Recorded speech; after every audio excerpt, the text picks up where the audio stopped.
La ligne édito d'un podcast d'interview, c'est assez simple. Des invités au profil diversifié dans une niche spécifiée.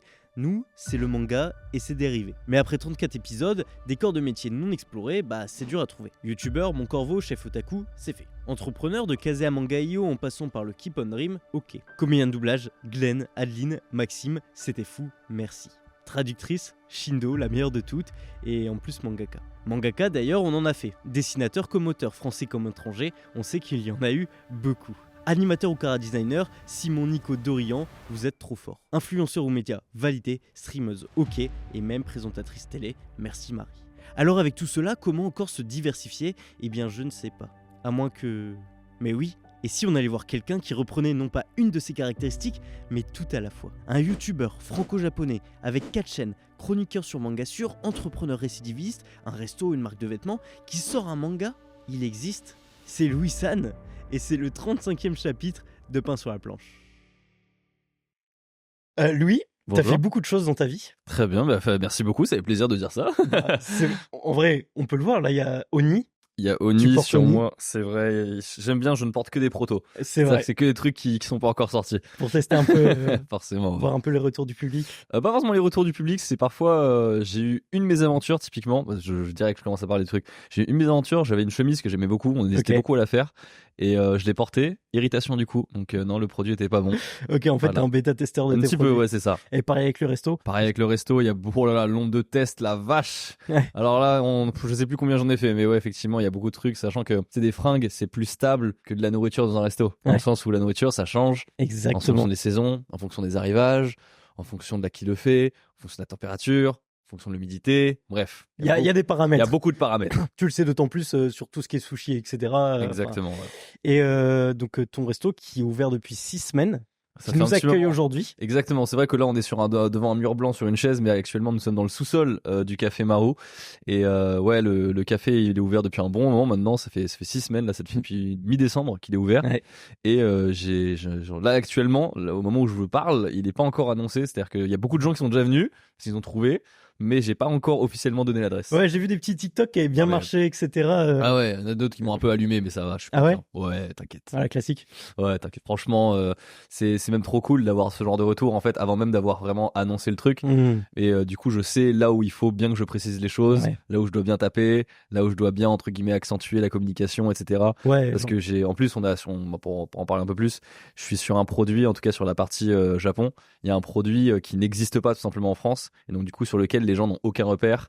Okay. Et il y a des comparaisons un peu erronées qu'il faut pas se permettre ou des choses comme ça. Et puis avant tout, ce que je rappelle, c'est que c'est vraiment, même si j'aime bien dire restaurant, c'est quand même un café où il y a une formule midi. Il y a même pas de service le soir. Oui, ça finit à 19h, je crois, c'est exactement. 8h, 19h. Voilà, exactement.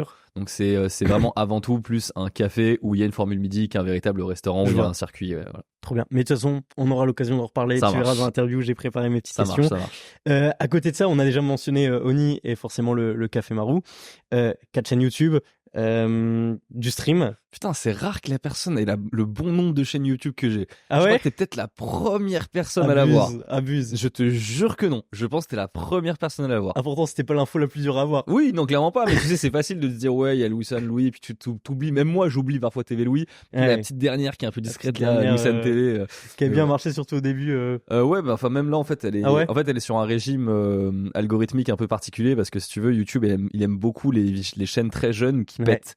Et du coup, quand tu es un gros youtubeur, entre guillemets, enfin même un youtubeur crée une autre chaîne, forcément, voilà, ça fait cette émulsion, cette émulation, pardon. Et là, j'ai toujours ce régime-là, c'est-à-dire que je sais que si je sors un format où je reviens sur une de mes vidéos de la chaîne principale, à chaque fois, ça fait beaucoup trop de vues par rapport à ce que ça devrait. Bon, tant mieux. Tant mieux. Que du bénéfice. Exactement. À côté de ça, t'es aussi propriétaire au Japon. Oui. Maintenant, t'as emménagé aussi à Paris. Oui. Il y a trop de trucs. T'as fait un livre. Là, tu sors un manga. Exactement. Incroyable. Merci. Mais faut mettre en contexte. Ouais. Tu vois, genre, Il y a des gens, ils ont jamais trop rien fait et d'un coup ils se mettent à faire des choses. Toi, j'ai l'impression que toute ta vie t'as fait plein de trucs. Genre quand t'étais petit, direct inscrit dans tous les sports, toutes les activités. C'est vrai, mes parents ont beaucoup insisté entre guillemets quand j'étais jeune à ce que je fasse beaucoup d'activités, que ce soit sportive ou musicale. Après, ils avaient jamais l'intention. En fait, ils voulaient juste que j'ai une expérience de ça, pas que je devienne un expert du tennis, et un expert du piano quoi. Mais c'est vrai que c'est super dur de se rendre compte de ça quand on est jeune, mais ça sert. Hein. En fait, c'est tout bête, mais il y a des petits moments, tu vois. Tu sais jouer du piano, en mode ou alors tu peux jouer au tennis ou alors des trucs comme ça sert. Ouais, ça t'évite genre en fait ça crée l'opportunité, vas-y, si tu peux aller jouer au tennis, tu peux, enfin. C'est ça, t'as dit le mot, hein, ça crée des opportunités. Hein. Ah ouais. Ouais, c'est vraiment ça. Ah putain, trop bien. Voilà. Comme avec ça c'est en vrai ça je savais pas, et quand j'ai fait mes recherches pour l'interview, j'ai trouvé ça incroyable, et je pense qu'il y a pas beaucoup de personnes qui ont cette chance, même si quand t'es petit ça doit être un peu vu différemment, mais d'aller une fois par an, un mois dans une école, c'est fou ça. C'est vrai que c'est vrai que j'allais au fait une fois par mois au Japon, une fois par an au Japon pendant un mois chaque été, parce qu'en fait chez nous l'école ça se terminait entre guillemets autour de juin, et alors que chez eux c'est plus autour de fin juillet, donc du coup j'avais vraiment un mois de marge entre guillemets, voilà, où je pouvais aller à l'école au Japon. C'était pas les meilleurs souvenirs de ma vie en vrai, pour être honnête. C'est genre le mauvais centre aéré. Un petit peu ça. En fait, c'est juste que faut se mettre à leur place aussi, c'est-à-dire que c'est un petit étranger qui débarque juste entre guillemets pour eux au meilleur moment de l'année. Très dur de se faire des amitiés à partir de ça. Bien sûr. Et aussi il y a plein de je me heurtais beaucoup aux barrières culturelles, hein, forcément, parce que je parlais la langue mais je comprenais pas tout comment ça fonctionnait, et encore moins quand t'es enfant, il y a des automatismes que t'as pas du tout. C'est pas comme si t'allais en Espagne où c'est très très similaire dans la manière de penser et tout.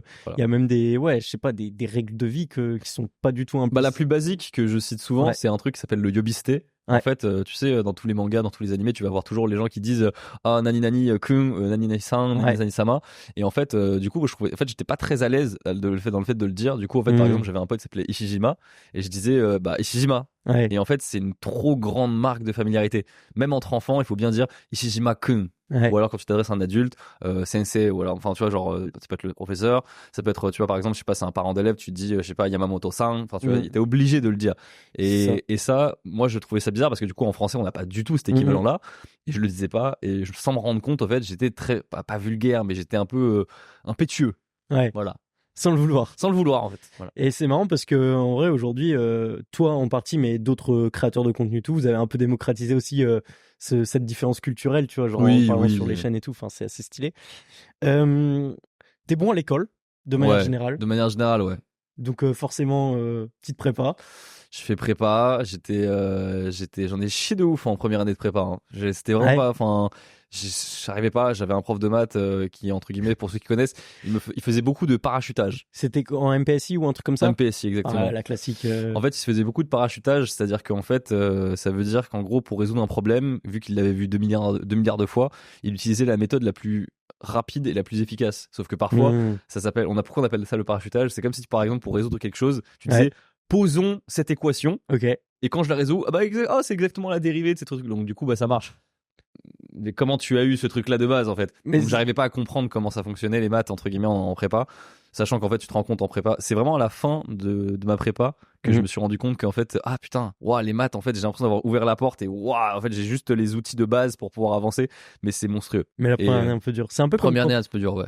C'est un peu, tu sais, genre on t'explique un casse-tête ou je sais pas quoi, genre impossible du premier coup à savoir, mais quand tu le sais, tu le sais. Je trouve que la prépa, c'est pas forcément une question de ça, c'est plutôt c'est un moment où entre guillemets tu dois investir du temps, de l'effort et beaucoup d'énergie dans ta vie, alors que t'as jamais encore rien vécu.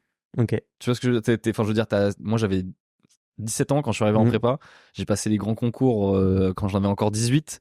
Ouais, parce que t'as pas redoublé la première. Non, j'ai pas redoublé. Donc du coup, j'avais 18 ans quand j'étais. Mes parents sont très fiers de ça, mais bon, j'ai passé 18 ans quand j'étais au concours polytechnique. Enfin, je l'ai pas eu, hein, mais au concours polytechnique, j'avais 18 ans, tu vois. Et avec le recul, je me dis en fait, c'est pas forcément une question de difficulté de travail. Maintenant, j'arrive à avoir cette quantité de travail, mais c'est juste de demander ça à un gamin. C'est ça en fait, c'est ça la vraie difficulté, en fait. Ouais, je comprends.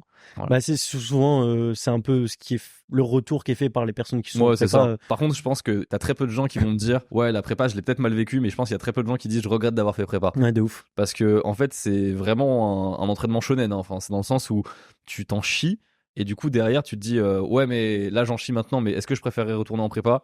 Et tu te dis non. Non, clairement. Non. Et ça t'apprend aussi à travailler. Ça t'apprend beaucoup aussi parce que, soyons honnêtes, hein, toutes les écoles qui derrière nous prennent et qui nous apprennent pas grand chose, pour être honnête. Enfin, pas grand chose de plus technique, en tout cas. Et de plus théorique, pardon. En fait, c'est juste que quand on se fait embaucher, ils savent qu'on est capable d'encaisser cette charge de travail. C'est pas une question de, on a plus de connaissances, on a plus de trucs. Ça, c'est pour moi, c'est un peu. Il y a certains domaines très précis, mais en ingénieur généraliste, en vrai, tout ce qu'il cherche et ce que j'ai fait, tout ce qu'il cherche, c'est un mec qui sait bosser. Ouais, c'est ça. Après, débrouillard. Voilà, c'est ça. Un mec qui sait bosser, qui sait se démerder, qui sait, entre guillemets, engranger une énorme quantité de travail sur la gueule. Mais tout ce qui est le reste, genre les trucs techniques ou quoi, tu vas les voir dans l'entreprise. Ok. Voilà. Et plus de travail aujourd'hui ou plus de travail en prépa? Largement plus aujourd'hui. Vraiment beaucoup plus. C'est juste que, encore une fois, j'ai dit, c'est pas la même chose de mettre une grosse charge de travail quand tu vis grâce à ça, quand tu manges grâce à ça, quand tu te développes grâce à ça, et quand t'es juste en train de te former et que t'as 18 ans. Ouais, c'est vraiment pas la même difficulté. Pourtant, tu vois, j'ai l'impression que tu remets, enfin, le truc d'avoir 18 ans en prépa, d'être dans ce carcan de la prépa, etc. Bah, l'air de rien, toi, t'es juste après passé sur YouTube, quoi. Enfin... Effectivement, 19 ans. Ouais, c'est ça. Tu vois, il n'y a pas eu ce temps où t'as fait la fête, profité, machin, tout ça. En vrai de vrai, oui. Mais en fait, j'ai compris rapidement en école. C'est même, je me souviens, hein, le discours du directeur quand on est arrivé. À l'IMT Atlantique. IMT Atlantique. Pour le nouveau nom. Et voilà, c'est le nouveau nom qui s'appelait Télécom Bretagne à l'époque. Donc j'étais à Plouzané. Et il y a un truc qui m'a beaucoup marqué en fait quand il a dit. J'avais une hantise, c'était que c'était une école d'informatique et moi je suis une bite en info. Donc du coup, je savais qu'il y avait un circuit qui permettait de pas faire trop d'infos. Donc ça, c'était ma première inquiétude. Et le deuxième truc qui m'a beaucoup marqué dans ce qu'il a dit dans son discours, c'est que vous ayez 10 de moyenne ou 18 de moyenne, vous aurez le même diplôme. Ouais. Et ça, c'est pas tombé dans l'oreille d'un sourd, parce que je pense que ce qu'il voulait vraiment dire par là, c'est pas ne travaillez pas et faites le minimum. Ouais, parce que sinon, c'est un discours bizarre. Oui, c'est un discours bizarre. En fait, ce qu'il voulait vraiment dire par là, c'est pas ça qui fera la différence sur votre CV. Bien sûr, il y a des histoires de GPA, des trucs comme ça pour avoir des meilleures écoles, etc. Ouais, mais... Et ça peut être un super circuit. Hein. Mais du coup, moi, ce que j'ai compris, c'est vous allez avoir beaucoup de temps libre par rapport à ce que vous avez eu en prépa, énormément. Servez-vous-en pour faire quelque chose. Investissez-le pour quelque chose. C'est pour ça qu'ils favorisent beaucoup les trucs des travails en asso, des petites activités, des petits projets, des choses comme ça. Et de plus en plus d'écoles ont leur un petit incubateur, etc. Exactement. Ouais, de ouf. Alors beaucoup, c'est un peu compliqué parce que c'est dur de transmettre une passion. Non, pas transmettre, mais de faire naître une passion. C'est très compliqué parce que souvent c'est fait de manière artificielle, tu vois. Dans quel contexte tu dis ça? Bah c'est pas facile de trouver ce qui te fait vibrer en fait. D'accord. C'est super dur. Ouais. Genre t'as encore une fois, t'as 18, 19, même 20 ans, tu débarques comme ça, tu sais que t'en as encore pour 3-4 ans pour tes études, en tout cas là où j'étais. Ouais. Qu'est-ce qui me fait vibrer? Tu sais, on te pose la question comme ça, c'est super dur de répondre. Ouais. Et moi, j'avais la chance d'avoir regardé beaucoup de vidéos de Kevin Tran quand j'étais en prépa. Même avant la prépa, en fait. Même avant la prépa, j'avais regardé des vidéos de Kevin Tran. Et ça m'avait matrixé. Ah ouais? Ah ouais, ça m'avait matrixé. Je me rappelle, une de tes premières vidéos, c'était sur Kiei. Ah oui, clairement, j'ai fait des choses comme ça. Et puis même, j'étais très, très influencé. Ouais. Et parce que en fait au bout d'un moment j'avais envie d'écrire et au bout d'un moment en fait t'as des idées d'abord qui émergent dans ta tête de sketch, puis au bout d'un moment t'as ce besoin de le mettre sur papier, puis une fois que tu l'as sur papier tu te dis bon bah on va pas en faire rien quoi. Et donc j'avais déjà commencé à écrire mes premières vidéos en prépa. Et tu tournes ça avec quoi? J'ai tourné ça, alors j'ai investi dans un Canon 700D à l'époque, qui était une des caméras entre guillemets recommandées pour commencer sur YouTube. J'avais ça, je ne savais rien du monde de la vidéo. Ah ouais? Je ne savais pas ce que voulait dire faire le point. Je ne savais pas ce que voulait dire ISO, je ne savais rien. Donc j'ai vraiment lancé une caméra. Tout est flou, je le voyais même pas. C'est vrai. Je me disais juste la qualité est pas terrible. Vraiment, c'est en fait il y a des réflexions que j'avais à l'époque qui sont même pas envisageables aujourd'hui, tu vois. Aujourd'hui tout le monde sait ce que c'est que faire le point, des trucs comme ça. Exactement. Mais les gars, il y avait pas l'iPhone 15 à l'époque. Hein. Donc c'était très très différent. Et j'ai eu beaucoup de mal au début, c'est avec le micro. Ah ouais. J'avais un micro. Le son c'était dur, mais surtout que c'est pas aussi facile qu'aujourd'hui. Hein. On se remettre dans le contexte. Hein. Enfin, je veux dire, il y avait pas encore toutes les marques qui aujourd'hui proposent des trucs. Il y avait pas encore ce truc. On peut proposer des choses aux youtubeurs. C'est ça. Et puis maintenant, tu tapes sur YouTube, t'as 1 milliard de youtubeurs français anglais qui te font une comparaison pour chaque budget. Exactement, chaque budget. Tu peux très facilement trouver exactement ce qu'il te faut. Donc à l'époque, c'était pas le cas. Donc j'ai acheté plusieurs micros, etc. jusqu'à trouver le bon, parce que j'avais toujours ce. Et il n'y avait pas l'option comme Adobe il y a aujourd'hui pour supprimer réduction du bruit. Ça n'existait pas à l'époque. Donc c'était pas si évident. Ok, donc t'accouches un peu de ces vidéos et t'es pas satisfait du... Bah je suis pas si satisfait, mais ce qui est trop bien par contre, ce qui est trop bien au début, c'est que tu progresses tellement vite au démarrage, c'est que ta vidéo elle périme super vite. Ouais. C'est-à-dire que tu fais une vidéo, 2 semaines après elle est périmée quoi. Tu les as supprimés Pas du tout, j'ai jamais rien supprimé. Okay. Tout est disponible. C'est ok. Et ça, c'est une petite fierté aussi. Ouais. Tout est disponible, tu vois toute mon évolution depuis le départ. Et c'est marrant, quand je me suis lancé sur YouTube, je pensais avoir compris plein de trucs. Je pensais me dire, ouais, je vais casser le game et tout. J'avais trop compris plein de trucs, machin. J'ai rien compris. Sauf un truc. Ouais. En fait, ironiquement, j'avais compris la leçon la plus importante de YouTube avant même de commencer. Et c'est un truc c'est pas un secret, hein, mais il faut être régulier. Ouais. Et ça passe devant tout. Je dis bien tout. Et ce qui est bien, c'est que quand t'entends régularité, c'est aussi par fréquence, parce que genre avoir une fréquence assez élevée. En fait, j'avais compris entre guillemets une rigueur. Chez moi, j'arrive pas. Enfin, je voulais pas m'imposer un rythme trop violent dès le départ. Et au départ, je faisais juste une vidéo toutes les 2 semaines. Ouais. Et en fait, à chaque décision que j'ai prise pour accélérer le rythme, j'étais très sérieux. Je me disais, est-ce que vraiment je peux encaisser le coup? Et après, j'ai ce rythme-là. Aujourd'hui, j'en suis sur la chaîne principale toujours à 3 vidéos dans le mois, tu vois. Et puis oui, mais il y a trop d'autres choses maintenant. Ah, il y a trop d'autres choses maintenant. Mais ouais, je suis toujours dans ce rythme-là, tu vois, mine de rien. Et ce qui est bien, c'est que ça soit moi ou mes équipes, ils le savent. Il peut pleuvoir, il peut neiger, il peut venter, il peut avoir un ordi qui explose. La vidéo, elle sort le samedi à 13h30. Ça, c'est un réel, hein. Là, je clip le réel. Ouais. Non, mais ce que je veux dire, c'est que c'est bien aussi parce que ils savent que j'ai cette exigence envers moi-même. Okay. Et aussi, bon, après, il y a plein d'autres trucs à dire, mais ce que je veux dire, c'est que typiquement, je suis moins matrixé par la perfection que d'autres influenceurs, par exemple. Tu le sens? Ouais, je le sens dans le sens où il y a des gens, c'est vraiment, ils veulent la perfection nickel et c'est trop bien, tu vois. Typiquement, le fait on en parlait avant, mais les lumières, etc., que tu prends pas à chaque. Tu vois, moi, je les prends pas toujours. Bon, après, quand c'est en studio ou quoi, ça dépend. Là, j'ai pas le même degré d'exigence sur différentes chaînes, mais sur la chaîne principale, quand même, je suis assez exigeant. Mais par contre, je préfère sortir un projet à l'heure que de le perfectionner pendant encore 2 jours et de l'avoir entre guillemets nickel et que personne voit les détails. Tu sais, ça va bien dans les trucs de dev personnel, genre en mode c'est done is better than perfect. Ouais, voilà, mais bon, en vrai, c'est à appliquer, c'est pas facile. Hein. C'est vrai. Moi, je suis totalement partisan de ce truc-là. Parce que surtout sur YouTube, c'est pas la même chose que quand tu lances par exemple même un film ou je sais pas. Tu vois, je l'applique même à mes projets. Hein. Aujourd'hui, quand je lance mon café, quand je vais lancer le café restaurant, j'ai dit c'est pas grave qu'il soit pas parfait au début. Il sera jamais parfait. Le truc c'est qu'il faut qu'il soit efficace, efficient et qu'il n'y ait pas qu'on évite les plus grosses merdes. Ouais, c'est ça. Mais c'est genre loi de Pareto un peu. Mais ouais, en fait le truc, il y a trop de pression et de stress à se dire faut que ça soit parfait dès le début. C'est pas possible. C'est pas pourquoi toi tu y arriverais alors qu'il y a des mecs qui sont dans la restauration et des mecs qui sont dans le truc et qui ont 20 fois ton budget, qui ont 20 fois plus de temps que toi, qui ont 20 fois plus d'équipes, ils y arrivent pas. Pourquoi toi tu y arriverais? Donc dans ce cas-là, il fait efficace. Il fait un truc efficace et va chercher entre guillemets le maximum de rentabilité entre les efforts que tu peux mettre dedans et la qualité que tu peux avoir. Et après bien sûr, faut pas non plus faire n'importe quoi, mais tu vois, mais on s'entend, voilà, faut avoir un minimum, mais faut aussi à un moment donné accoucher du projet parce que on va se le cacher, sur on va dire un projet, les 10 derniers pourcents qui demandent, c'est les 10 derniers pourcents entre guillemets de qualité, c'est ça, qui demandent 80% d'efforts. C'est vraiment la loi Pareto à 2000%. Voilà, je sais pas si tu connais, mais c'est exactement ça et ça résume bien, je pense, ce que tu fais aujourd'hui. Et ça résume bien ce que tu fais avec Tev. Aussi. Bon, avec Tev, c'est encore un autre truc. C'est encore un autre sujet. C'est encore pire, ça. Et justement, au début, tu te lances. T'as pas une croissance exponentielle du tout. Pas du tout. 200 abonnés, 1000 parce que c'est sur un vlog. Tu connais bien. En fait, j'étais partagé tu t'es fait sur hypnotiser, non? Alors, je me suis fait. Alors, ça, c'est marrant. L'histoire, c'est quoi? C'est que je me suis fait. Comment dire, une de mes vidéos a été partagée sur un groupe Facebook à l'époque de Fairy Tail. Ouais.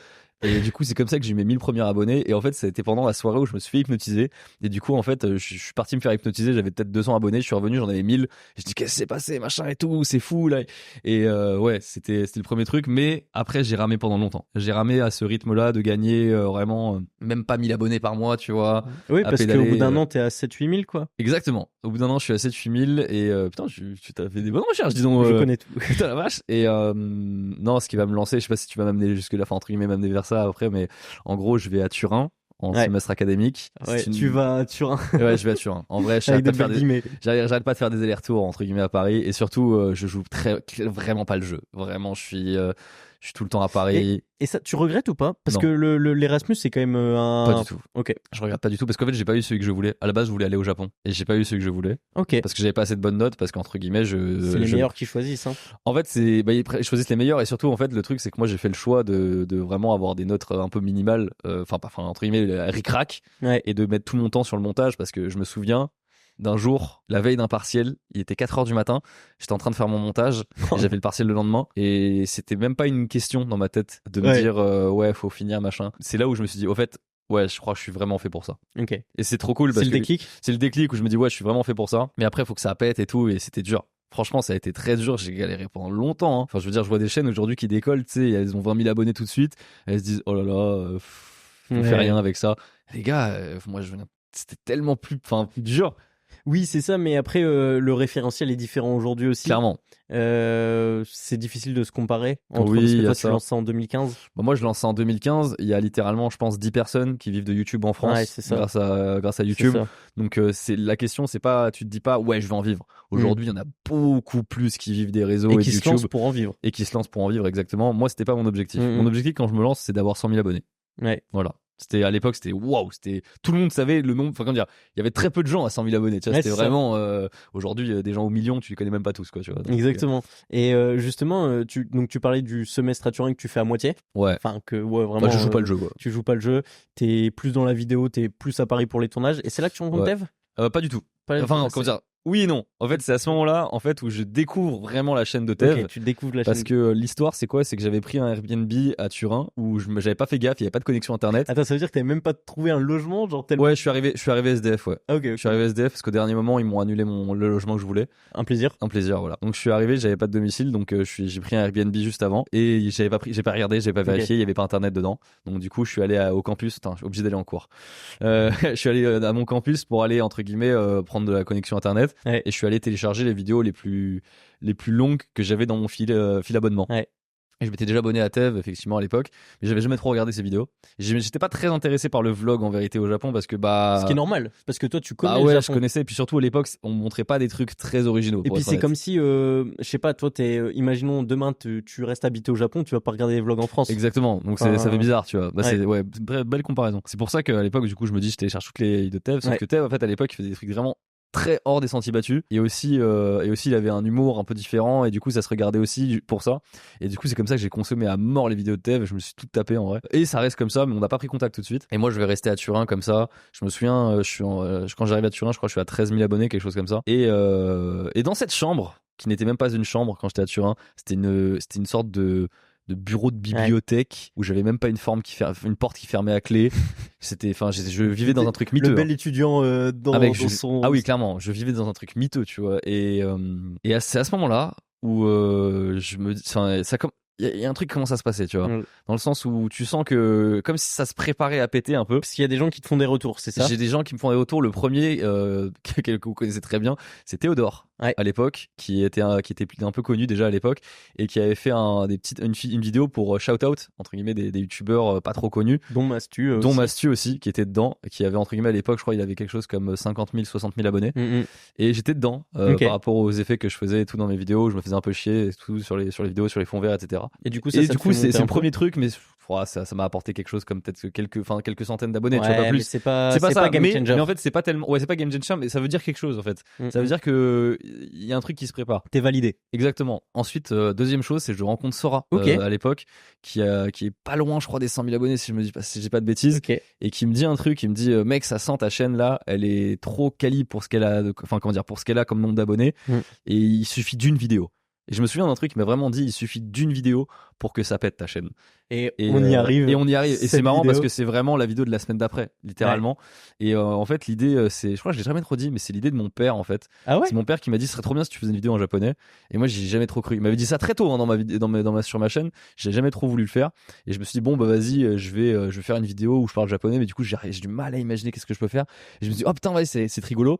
Je vais jouer le personnage d'un japonais qui critique les Français. Et là, c'est marrant parce que je touche du doigt, entre guillemets, le truc, enfin, le saint pouvoir de ce qui intéresse les gens. De ce qui intéresse les gens. Et ce qui est trop bien, c'est quand je sors la vidéo, j'ai quelque chose comme, je sais pas, 18 000 abonnés, peut-être un 19, je sais plus. Ouais. Je sors la vidéo, les gens savent que c'est un personnage. Ma communauté sait que c'est un personnage, ils regardent, ils kiffent, un peu plus de retour que d'habitude, mais pas très significatif, et ça se passe comme ça. Puis au bout de 3 jours, la vidéo explose. Pourquoi? Parce qu'en fait, les gens croient au personnage. Les gens ne se rendent pas compte que, enfin, ils se rendent compte qu'à la fin, qu'en fait, c'est un personnage. Au début, ils y croient vraiment à ce personnage que tu parles très bien français, que t'as été éduqué en France. Non, je veux dire au contraire que genre. Oui, mais ça, ils savent pas. Tu vois. Oui, ils savent pas. Voilà, ils savent pas ça. Et en fait, pendant toute la vidéo, même, je fais semblant de mal parler français. Ouais. Je suis bon Dieu, enfin un peu comme ça. Et à la toute fin de la vidéo, je fais. merci beaucoup de regarder cette vidéo. Et du coup, en fait, c'est super perturbant. Ouais. Et à partir de là, en fait, ils ont envie de savoir qui je suis. Et du coup, derrière, la vidéo qui a été suggérée, c'était le Draw My Life. Puis après, en fait, ils enchaînaient. Et je pense que YouTube, à cette époque-là, a considéré que, tiens, je suggère une vidéo et les gens en regardent 14 derrière. Ouais. On regarde énormément derrière. Du coup, je vais mettre en avant à mort cette vidéo. Et c'est comme ça que je suis passé on va dire, j'étais quasiment au bout de 2 ans de YouTube. Je pense que j'étais à 1 an et 10 mois. J'étais à peut-être 20 000 abonnés et je suis passé en un mois de 20 à 80. Putain, ouais. C'est ouf. Et là, je me souviens, j'étais en mode, waouh, ça y est, ça part en fait. J'étais super content, super stressé aussi, super méfiant. Et méfiant? Méfiant, ouais, parce que je me suis dit, un premier truc que je me suis dit, ok, je refais plus ce format. Genre en mode c'est un coup de chance ou en fait, je me dis oui, je me suis dit littéralement oui, ça, le fait qu'entre guillemets ça soit cette vidéo, je pensais pas du tout qu'elle marcherait plus que les autres, ça a été un coup de chance, mais du coup faut que je comprenne, après ça c'est un peu la formation ingénieur, hein. Mais j'ai dit faut que je comprenne pourquoi ça, qu'est-ce qui a intéressé dans ce truc là, pourquoi ça a marché, et du coup je me suis orienté vachement plus sur le Japon après sur les prochaines vidéos, même si j'en faisais déjà un peu, et sur ce qui s'est passé c'est que je me suis dit comment j'ai pu savoir ça à l'époque, je me dis putain c'est vraiment, parfois je me dis j'avais des coups des petits instincts comme ça, je me suis dit surtout je ne refais pas la même vidéo. Ok. Je me dis ce format, les gens ils ont kiffé ce truc là, si j'en refais un tout de suite, c'est fini, je vais être catalogué, je pourrais plus sortir de ce format. Ouais, c'est ça. Tu vas devenir une caricature un peu de toi-même. Exactement. Et à l'époque, je me souviens, je venais de sortir en fait de ce format podcast, qu'on appelait podcast à l'époque. Oui, les trucs Cyprien, Norman, exactement, machin, tu vois. Je venais de sortir de ce truc-là parce que je pensais que j'étais libre de faire ce que je voulais à l'époque, mais en fait, j'avais pas la liberté du format. Et je me suis rendu compte qu'en parlant du Japon, j'avais entre guillemets un peu plus de restrictions forcément sur le thème dont je parlais, mais j'avais une liberté de format absolue. Je voulais garder cette liberté de format absolue, et c'est comme ça que j'ai même fait entre guillemets une petite pause d'été. Entre guillemets, ça se faisait à l'époque. L'été, on faisait pas de vidéo. C'est un truc qui se faisait à l'époque. Aujourd'hui, ce n'est pas envisageable. Ouais, mais regarde, si tu prends par exemple Popcorn ou quoi, ils font tous la petite pause d'été. Oui, ils font la petite pause d'été, etc. Mais quand t'es youtubeur, crois-moi, t'as plus envie. Crois-moi, t'as pas envie. T'as pas envie. Voilà. Clairement, t'as pas envie. Et c'est comme ça que quand j'arrive du coup en septembre, je sors une autre vidéo qui aujourd'hui est un thème vu, revu. Mais à l'époque, il y avait pas une seule vidéo dessus. C'était l'école au Japon. Et toi, là, ça repète un coup. Donc du coup, je passe instantanément aux 100 000 abonnés. Ah ouais. Et je me souviens, quand j'ai eu les 100 000 abonnés, une sensation d'accomplissement, de joie et de grande tristesse. Tristesse? Ouais, tristesse, c'est peut-être pas le bon mot, mais en fait, à l'époque, quand je faisais les 100 000, je me disais que 100 000 c'était un accomplissement, alors que quand je les ai eus, j'ai compris que c'était juste le début. En fait, t'as le droit. Tu viens d'arriver sur Grand Line. Exactement. C'est de la très bonne comparaison. Si tu viens d'arriver sur Grand Line maintenant, East Blue, c'est bon, t'as fait tes preuves, t'es diplômé d'East Blue, maintenant faut être sur Grand Line et c'est parti, quoi. Et là, il y a les monstres, Et là, il y a les monstres, il y a les trucs, mais ce qui est bien aussi quand tu dépasses ce stade-là, c'est que tu deviens un peu plus quelqu'un. Ouais. Et dans le sens où tu peux aller. Tu veux dire. En fait, c'est ça, tu peux aller aborder d'autres créateurs. Avant ça, c'est très dur. Parce que tu passes soit pour un gratteur, soit pour un amateur. Enfin, même si on était toujours amateur, mais tu m'as compris, tu passes vraiment. Genre là, aujourd'hui, moi, je suis le gratteur de Louis San, par exemple. Non, mais et là, c'est encore différent, mais tu sais qu'il y a un peu encore cette règle un peu tacite, tu vois, c'est vrai. où c'est dur pour un petit influenceur d'aller aborder le plus gros. Ouais. Après, ça dépend quel domaine, tu vois, mais c'est vrai qu'il y a ce truc-là, forcément, c'est hiérarchique, quoi. C'est normal. C'est un peu normal aussi. Mais j'avais beaucoup ce truc-là, et c'est à partir de là où, du coup, je vais plus rentrer en contact avec Tev. Oui, parce que tu le rencontres au Japon avec Jiraya. Exactement. Je le rencontre avec Jiraya, etc. Sur un premier tournage. Sur un premier tournage, ouais, très sympa. Il y a Japania aussi. Ok. Et Lucas TV aussi. Et ça remonte. Ouais, ça remonte. Hein. Et à l'époque, je me souviens, c'est là où je lui demande, parce que je sais que j'allais faire une année de césure, et je lui demande, ouais, je veux faire un stage chez toi. Est-ce que c'est possible? Et au début. Ça veut dire que t'avais une année de césure en plus de ton année à Turin? Ouais, c'est-à-dire qu'en fait, c'était pas une année à Turin, c'est juste un semestre. Donc, du coup, c'était genre juste 4-5 mois. C'est le Erasmus. Exactement. Okay. Et derrière ça, du coup, là, en gros, c'est Erasmus à Turin. Donc, on se retrouve en juin 2017. Là, je pète. Du coup, l'été entre 2017 machin, je lui demande le stage. Et donc, du coup, là, j'avais un stage juste après, entre guillemets, à partir de septembre 2017 à Canal+. Enfin, chez Canal+, pardon. Et je voulais, entre guillemets, à partir de mars-avril, être en stage chez Tev, en fait. Et du coup, pourquoi il accepte? Il accepte pour 2 raisons. La première, c'est parce que je suis sur YouTube. Donc, du coup, en fait, on se comprend. Il y a des trucs à échanger, il y a quelque chose à faire. Et la deuxième, c'est qu'il a pas besoin de faire de visa parce que je suis japonais. Voilà. c'est flex. Voilà, c'est très. Non, mais c'est vachement plus pratique, quoi. C'est vachement plus pratique. Il y a pas de démarche à faire, etc. Donc, à Canal+, j'apprends plein de trucs, mais j'apprends aussi surtout que je peux pas travailler dans une grosse boîte. C'est trop hiérarchique, trop. Alors non, c'est pas ça. C'est que vraiment, tu sens qu'il y a, 25-30% de la boîte qui bosse pour les 70 autres qui se. Je vois ce que tu veux dire. Qui se branlent les couilles. Hein. Voilà, on va pas se mentir. Et c'est pas forcément les mecs les mieux payés qui entre guillemets sont les gros moteurs. Parfois, fois, je me souviens, il y a un mec dans le bureau, dans l'open space. Ouais. C'était un mec qui était là depuis longtemps et lui, il m'a débloqué dans des situations mais de malade. J'étais en mode, là, j'ai un film que je dois mettre pas en diffusion, mais que je dois mettre dans la liste de diffusion. Parce que c'était ça ton rôle, Moi, j'étais assistant product owner, mais je m'occupais d'une plateforme en fait interne chez Canal+ pour envoyer des trucs. Ouais, et le truc, c'est que du coup, j'ai dit si je l'envoie pas avant ce soir là, c'est le noir antenne. Et tu sais, mon maître de stage, il était pas là. Donc du coup, j'étais chargé de ce truc là et j'étais en mode, en fait, là, je l'ai envoyé à correction parce qu'il y avait un problème dessus sur le fichier et les mecs qui font la correction, ils me répondent pas en fait. Et au bout d'un moment, j'étais en mode putain, mais j'ai pas envie d'être responsable de cette merde là. Je commence à être à flipper. Du coup, je demande à un mec au bureau, tu vois, qui est même pas mon référent ou quoi que ce soit. Et il me dit attends, c'est le bureau, c'est quoi, c'est le deuxième. Ah bah attends, je les connais bien. Vas-y, viens avec moi, on va au deuxième. J'y vais avec lui. Et je vois que moi j'y serais allé, on m'aurait dit ok, bah fais un ticket et puis fais un ticket. Ouais, on se comprend. Voilà, tu vois, va te faire foutre.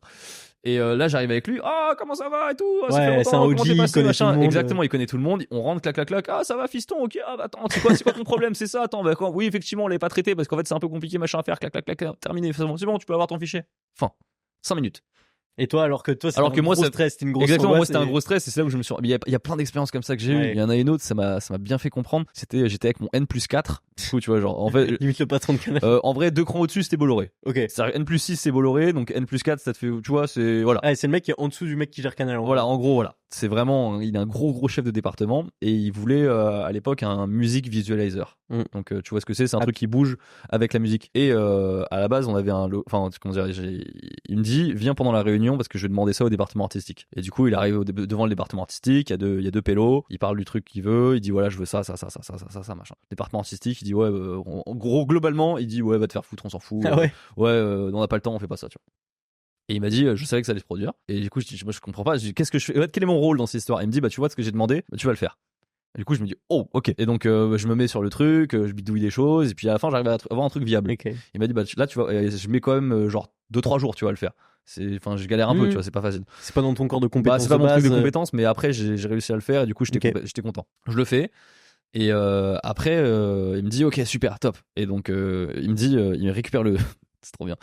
Il récupère le truc, et il me dit, tu vas voir ce qui va se passer. Il envoie un mail au département artistique. Il dit, les gars, pour la demande que je vous ai fait la dernière fois, finalement c'est bon. Il y a le stagiaire qui s'est occupé, il a fait ça, regardez, c'est nickel, ça marche. Voilà. Et ils l'ont refusé. Et forcément, qu'est-ce qui s'est passé? C'est pas qu'ils l'ont refusé, c'est que c'est lui qui décide qu'est-ce qu'il accepte ou pas. Okay. Sauf que qu'est-ce qui s'est passé? Ça a tapé dans l'ego de ces mecs-là, que du coup un stagiaire récupère entre guillemets leur taf, et du coup ils se sont mis dessus. Et 2 jours après, il y avait un truc super propre. En gros, ton N+4.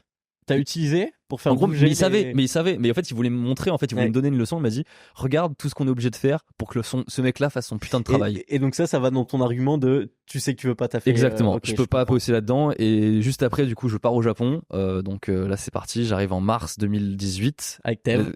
J'arrive chez Tev pour bosser avec Tev.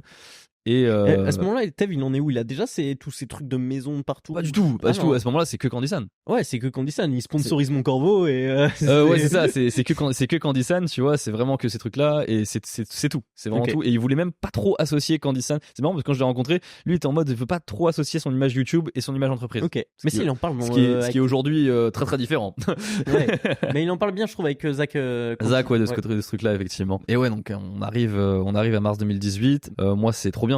Là, je bosse dans YouTube, je bosse pour Tev, je fais même des montages pour lui. Il y a plein de trucs qui se passent entre temps. Hein. Je mange ma première vague de haine entre guillemets par rapport à ça. Je mange. Comment aussi... ça? En fait, j'apparaissais sur les vidéos de Tev et en fait, je suis arrivé pile au moment où il y a eu une petite altercation avec Seb, anciennement un mec, le cadreur de Tev. Okay. Et donc du coup, forcément, tout le monde pensait que c'était ma faute. Du coup, j'en ai pris plein la gueule. Okay. Et en même temps, il y a eu la création de la chaîne TV Louis. Okay. Donc en mai 2018, si je dis pas de bêtises, ouais, un truc comme ça. Et là, c'est le feu. Vraiment, on a créé cette vidéo. Alors récemment, en plus, il m'a rappelé pourquoi on l'a créé. Et ça m'a fait halluciner. La raison pour laquelle on l'a créé, c'est parce qu'entre guillemets, on se disait que il y a quelque chose à faire avec un contenu beaucoup plus facile à faire sur le Japon, parce que mine de rien, on se cassait beaucoup la tête sur nos chaînes principales. Donc on s'est dit, il y a un truc, au lieu qu'il y ait quelqu'un qui débarque et qui nous coupe l'herbe sous le pied, on s'est dit non, ça va être nous-mêmes qui allons entre guillemets nous couper l'herbe sur le pied sur des contenus super faciles à faire sur le Japon. Donc il y a cette première chose. Et la deuxième chose dont on s'est rendu compte, c'est en fait quand on devait envoyer. Alors ça, l'anecdote est folle. J'écoute. Il y avait une chaîne qui s'appelait Mission Japon à l'époque, qui fêtait son anniversaire et qui avait demandé un peu à tous les YouTube Japon de faire une petite vidéo. Et à l'époque, comme on était à côté avec Tev, du coup on s'est dit bon, on va le faire ensemble. Et là on tourne un truc et on se rend compte qu'en 2 minutes, on a 1 minute de contenu. Mais 1 minute de contenu bien. densifiée, et je la monte peut-être en 5-6 minutes, tu vois. Et là, je me rends compte d'un truc, je dis, mec, il y a beaucoup ça bouge bien. Et en fait, on se rend compte d'un truc qui est aujourd'hui évident, et encore peut-être pas forcément. C'est que quand vous tournez tout seul, vous tournez 30 minutes, vous allez avoir, si vous êtes efficace, 10 minutes. Et encore, si vous êtes scripté, un peu plus. Mais si vous n'êtes pas scripté, tu vas avoir quoi, 10 minutes? Ouais, t'as beaucoup de 15, 12, tu vois. Parce que genre, tu vas un peu spontanément et qu'il y a beaucoup de Oui, voilà, c'est ça. Puis même, il y a un autre truc qui est tout simple, c'est que quand t'es tout seul, quand tu parles pas, il se passe rien. Ouais. Alors qu'à deux, on se rend compte d'un truc, tu tournes 30 minutes, tu peux avoir 20 minutes de contenu très facilement. Et ça, c'est la poule aux œufs d'or. Et là, on se dit, mais what the fuck, en fait, c'est incroyable, ce glitch. Il y a même d'autres avantages. C'est-à-dire que, comme en fait, on n'est pas un duo avec Tev, on est deux mecs solo qui se mettent ensemble pour tourner, mais en fait, on peut aussi parfois se reposer sur l'autre. C'est-à-dire que parfois, je suis fatigué. Ça, mais la locomotive, elle avance quand même. C'est ça, je pourrais pas tourner le truc si j'étais tout seul. Enfin, faudrait me motiver, ce serait un peu plus dur. Mais par le fait qu'il soit là, je me fais entraîner, puis après, au bout d'un moment, ça va, je récupère de l'énergie, et ça va, j'arrive à remonter dans le train, tu vois. Et ça, on le découvre. Et au début, on se dit, il faut vraiment qu'on fasse des vidéos simples, basiques, vraiment très bas. Et encore, à l'époque, on n'arrivait pas à faire ce truc aussi faible, tu vois. On voulait vraiment un niveau d'exigence très très bas. Ouais. C'était vraiment la charte graphique. Limite, vous forciez à... C'est ça, hein. Mais malheureusement, on faisait encore trop au début des chaînes TV, la chaîne TV Louis, je regarde, c'était encore trop qualitatif. Ouais. Il y avait encore trop de trucs, on se faisait chier et tout. Et puis sur la suite, après, là, on a vraiment compris et tout. Là, non, c'est bon. Là, maintenant, tu vois, c'est ultra efficace et c'est fou. Et ça, c'est ouf parce que ça veut dire ton stage de césure. Ouais. Bah, tu te retrouves à monter un truc en parallèle avec ton boss, entre guillemets. C'est ça, exactement. Mais du coup, c'était un peu spécial. Moi, je me souviens, je faisais un petit peu attention parce que dans une pièce, j'étais stagiaire. Dans une autre pièce, j'étais associé. Ah ouais. Donc Tev, lui, il s'en battait les couilles, tu vois. Mais plus pour les autres. Mais pas forcément pour les autres, mais c'est juste, je voulais pas abuser, tu vois. Je voulais pas faire les choses bêtement, je voulais bien faire les choses correctement, et donc c'est comme ça que ça s'est fait. Là, donc t'avances sur YouTube. Ouais. Forcément, t'es hyper productif, ça se développe, etc. Il y a forcément le Covid qui t'aide aussi à te développer, parce que toi, ça c'est spécial. Hein. Le Covid, alors ça, tu sais, c'était une période qui tout double pour les influenceurs. Mais toi, t'en as. Ah, moi, j'ai doublé, j'ai doublé, littéralement. J'ai commencé l'année 2020 à 400 000 abonnés, je l'ai fini à presque 800 000. Et ça régale. Ouais, bah ça mais c'est marrant, hein, c'est l'année où j'ai pris le plus d'abonnés, et c'est corrélé avec l'année où j'ai pris le plus de drama de con aussi dedans. Ouais, mais ça c'était pas forcément sur toi, c'était sur même pas, tu sais, c'est des trucs à la con, genre je suis allé dans un onsen, je me suis filmé à l'iPhone. Oui, mais c'est ça, c'est le truc avec le masque au supermarché qui est pas sur la miniature. Exactement, les trucs à la con. Ouais, ça sert à rien. Mais c'est là où je découvre aussi, tu vois, c'est-à-dire que là, c'est bon, je sens que je suis passé d'un gros youtubeur dans un petit domaine à un petit youtubeur dans la grande mer des tout youtubeurs. Ça, c'était un peu une de mes questions de fin, mais du coup, tu préfères quoi entre les deux? Entre les deux? Ouais. En vrai, aujourd'hui, c'est même pas un choix, donc dans le sens où j'aime bien la situation dans laquelle je suis aujourd'hui, tu vois. Mais je suis quand même content d'être dans une niche. C'est-à-dire que je la maîtrise bien. Je sais de quoi je parle, je sais comment m'y prendre, tu vois. Je connais les interlocuteurs. Et aujourd'hui, ouais, je fais des vidéos que je vois nulle part ailleurs. Ça, je suis content. Incroyable. Ouais. Plus tard, tu vas lancer une marque. Ouais. Est-ce que c'est encouragé par Tev, dans le sens où lui, il avait déjà ses entreprises et tout? Pas du tout. Pas du tout. Quand je lance un marque Oni, vraiment, c'est parce que j'ai fait plusieurs collabs avec Reyes à l'époque, et du coup, j'avais cette volonté de me dire, vas-y, cette fois-ci, je le fais en solo, quoi. Okay. Je le fais en solo, je le fais tout seul. Et du coup, juste, on met 200 000 euros. Non, je rigole. Bah, en gros, ouais, l'histoire, c'est que j'ai mis 200 000 euros, et mon Dieu, je suis passé à 2 doigts de la faillite. Hein. Ah ouais? Ouais. Stressant? Très stressant, en fait, parce que j'étais associé avec un intermédiaire. Enfin, pas un intermédiaire, mais un groupe qui s'occupait de la distribution. Un peu comme tu l'es aujourd'hui pour le restaurant? Non, c'est pas de la même manière. En fait, si tu veux, c'est eux, ils s'occupaient. Aujourd'hui aussi, j'ai un distributeur, mais à l'époque, j'avais un distributeur qui s'occupait aussi du site. Là, le site, c'est vraiment que moi. Et il se permettait de prendre un montant, mais colossal, et je m'en rendais pas compte parce que j'avais que cette option-là. Ouais. Et jusqu'à ce que Tev fasse tout ça parfait, etc., et qu'il lui et ses tarifs. Et je me suis dit, mais attends, mais je fonce droit dans le mur, là, en fait. Et c'est là où j'ai tout switché. Je me souviens, il était 3h du matin. Beaucoup de trucs qui se passent à 3h du matin, 4h du matin chez moi. Et à 3h du matin, je regarde le contrat en sueur. Et là, je vois non-exclusivité. Oh, bonheur. Et là, j'appelle mon fournisseur de fringues. Donc, du coup, pas le distributeur, le fournisseur. Je lui dis, ouais, il y a moyen de changer l'adresse de distribution? Il dit, bah oui, forcément, vu que c'est pas arrivé, il n'y a pas de problème pour changer l'adresse, tu vois. Je dis, ok, super. Là, je discute avec le nouveau distributeur qui est toujours mon distributeur aujourd'hui. Et il me dit, ok, pas de problème. Et je lui dis, ouais, vraiment, merci beaucoup, tout ça. Et là, je dis au dernier moment au mec avec qui j'étais censé faire la collab, la création de la distribution Oni, je leur ai dit, ciao. Ciao, ouais, bien sûr. Voilà. Est-ce que tu sens que le fait de sortir un peu, parce que là, tu proposes quelque chose de physique, de tangible, même des pop-up stores, t'en as fait 2, je crois, jusqu'à présent. 2 ou 3, je sais plus. Je crois 2, ouais, t'as raison. Je suis pas sûr, mais, c'est 2 ou 3. Bon, 2 ou 3. tu rends quelque chose de tangible, tu vois. Ouais. Genre, avant, tu vendais à des marques. Oui. Tu vois, ton image, etc. C'est ça, ouais. Là, tu touches directement ta communauté. C'est Est-ce ça. que tu sens que c'est un step dans ta vie, tu vois? Est-ce que c'est un step dans ma vie? Ça s'est fait très progressivement grâce à Reyes. Hein. Ouais. En vrai de vrai, aujourd'hui je travaille plus avec eux, mais quand même je les remercie pour un truc. C'est que c'est le meilleur truc que tu peux avoir quand tu débutes et que tu veux pas de stress, parce qu'en fait tu es sûr de faire des bénéfices. Okay. Tu es sûr de pas perdre d'argent avec Reyes, donc c'était vraiment cool au fait de collaborer avec eux là-dessus. Parce que c'est eux qui prennent plus les risques. C'est eux qui prennent tous les risques et toi tu récupères un pourcentage sur les bénéfices. Ouais. Donc par définition, tu avances rien, mais tu récupères qu'un pourcentage sur les bénéfices. À la fin, bah forcément, moi je voulais tout le gâteau, tu vois. Mais pour avoir tout le gâteau, forcément, c'est beaucoup plus d'emmerde, c'est beaucoup plus de travail, c'est beaucoup plus de réflexion, c'est beaucoup plus de stress. Et ça, je l'ai vécu au début très très dur, parce qu'en fait, il y a un truc que Tev avait et que moi je n'avais pas à l'époque. C'était la vraie expérience d'entrepreneur. Ouais. Parce que, en fait, quand on est youtubeur, j'étais déjà patron, hein, j'avais même un employé à l'époque. Mais la grosse différence, c'est que je ne savais pas investir pour gagner de l'argent. Ok. En gros, quand t'es youtubeur, en fait, globalement, t'as très peu de dépenses à faire. T'as investi du temps. Matos. Ouais, à part ton matos. Mais ce que je veux dire, c'est que c'est minime, quoi. C'est ça. C'est-à-dire que quand t'as une marque qui te sponsorise pour avoir une inté dans une tu mets rien en jeu, c'est que eux qui donnent. Exactement. Tu mets rien en jeu. Tu peux très bien faire une vidéo dans ta chambre, dans ton studio, et récupérer juste la totalité de la somme. Donc en fait, au début, quand t'es que youtubeur, la différence entre ton chiffre d'affaires et tes bénéfices est très minime. Ouais. Il y a très peu de différence. En fait, tout va être quasiment des bénéfices. En fait, il y a très très peu de dépenses. Sauf que là, t'apprends à investir pour gagner de l'argent. Ouais. Et ça n'a plus rien à voir. Parce que là, t'apprends tout ce qui est marge, retour sur investissement. En fait, c'est même pas que t'apprends la marge, mais tu vis le truc. C'est que là, tu dépenses 200 000 euros, tu sais pas ce qui va se passer. Ouais. Ça se trouve, tu perds 200 000. Ça c'est vraiment le pire des cas. Le camion brûle. C'est vraiment le camion brûle, tu vois. Mais ce que je veux dire, c'est que là, j'apprends le stress d'être entrepreneur. C'est-à-dire d'investir pour récupérer de l'argent. Et ça, Tev l'avait depuis très longtemps. Lui, depuis très longtemps, il avait investi énormément d'argent à droite à gauche pour, entre guillemets, récupérer toujours plus. Il y a eu des vraies galères aussi. C'est ça, et des vraies galères. Mais encore une fois, tu vois, c'est toujours ce qu'il faut faire attention. C'est que une intégration, quand t'es payé, je sais pas, 10 000 balles, tu vois, tu vas récupérer 10 000 balles. Quand tu fais des fringues, t'investis 200 000 pour récupérer, par exemple, peut-être 270, 280. Bon, après, peut-être plus, tu vois. Mais c'est surtout, en fait, l'idée, c'est de faire des plus-values là-dessus et pas d'investir 200 000 pour gagner 2 millions. Ça marche pas comme ça. Ouais. Et c'est ça, en fait, que j'ai véritablement appris avec Oni. Et aujourd'hui, Oni, ça représente une vraie part de ta vie parce que je veux dire, tu sors des collections régulièrement. T'as dépassé le million, je crois, de chiffre d'affaires. Ouais, j'ai dépassé le million de chiffre d'affaires sur Oni. Ça, c'est pas mal, en vrai.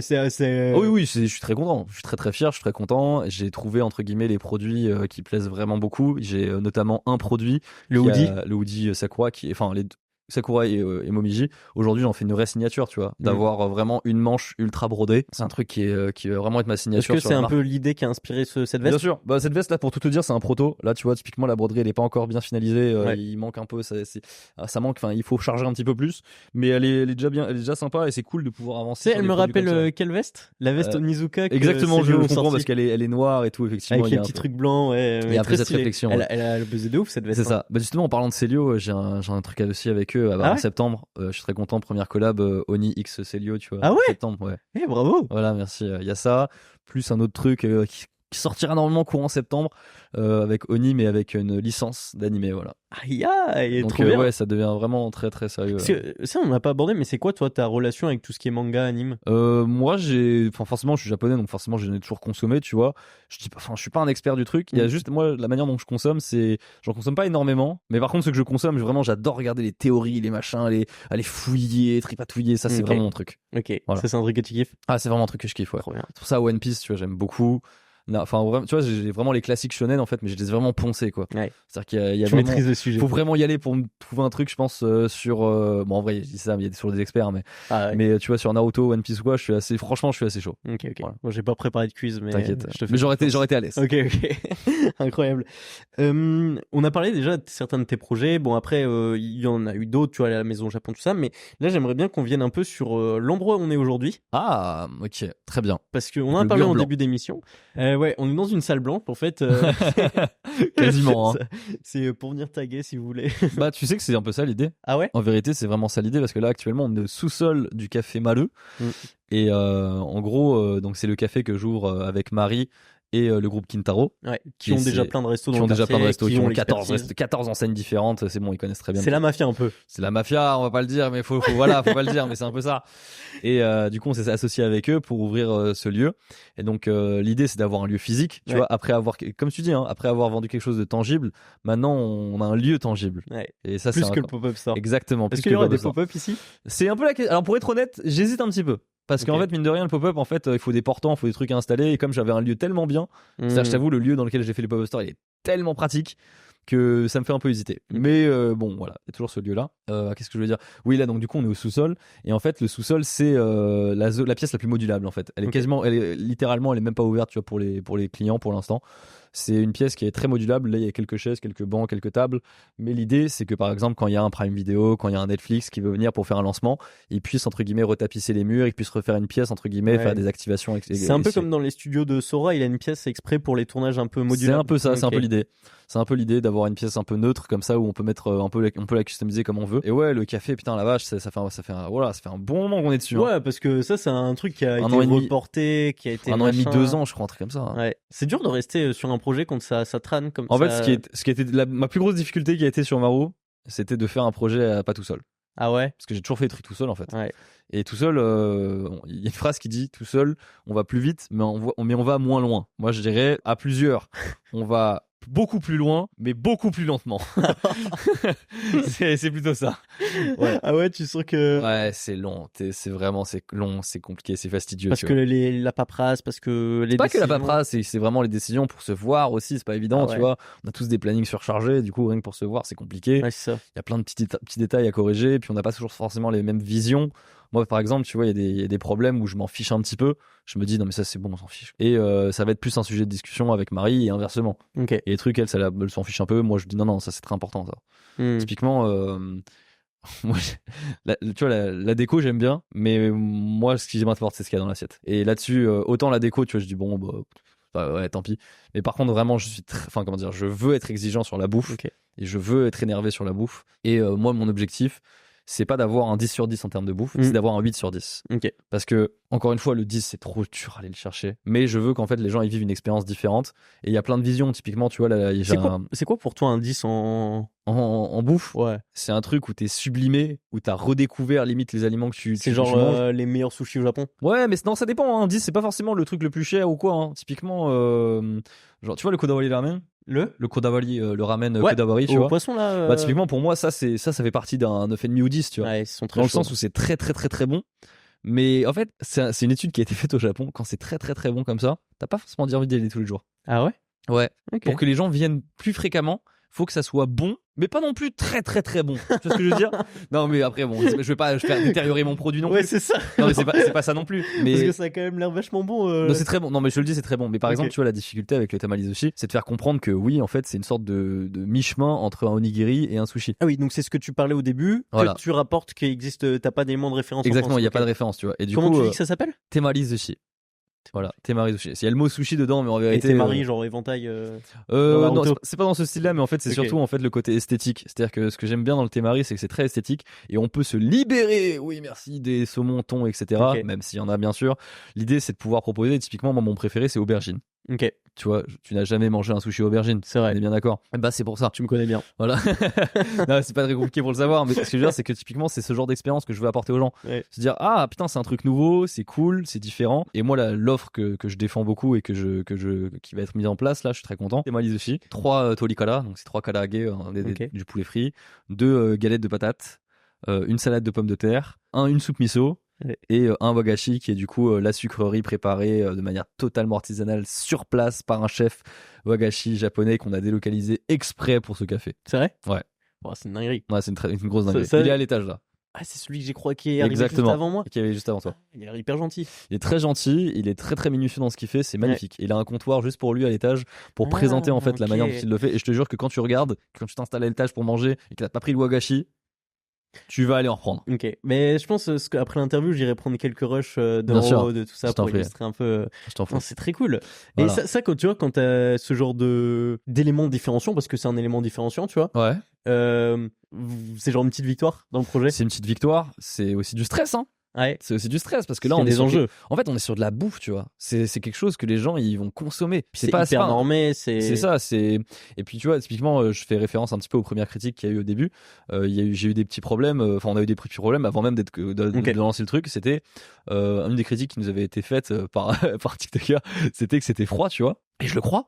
Et du coup, je demande d'explications. Je dis, les gars, pourquoi il a trouvé ça froid? Il y a un problème, c'est pas normal. Et ils me disent, ouais, bah, tu vois, le chauffage, on était en une panne de chauffage depuis 2 semaines. Sauf que tu vas pas fermer à cause d'une panne de chauffage, en fait. Ouais. Donc, sauf du coup, que ça refroidit vite. Sauf que ça refroidit vite. Et donc, fatalement, ils se retrouvent avec des trucs froids. Donc, ouais, tu vois, ces trucs-là. Après, je vois aussi que les gens, ils comprennent pas. Ils disent, ouais, c'est quoi cette quantité de riz par rapport, entre guillemets, à la garniture, etc.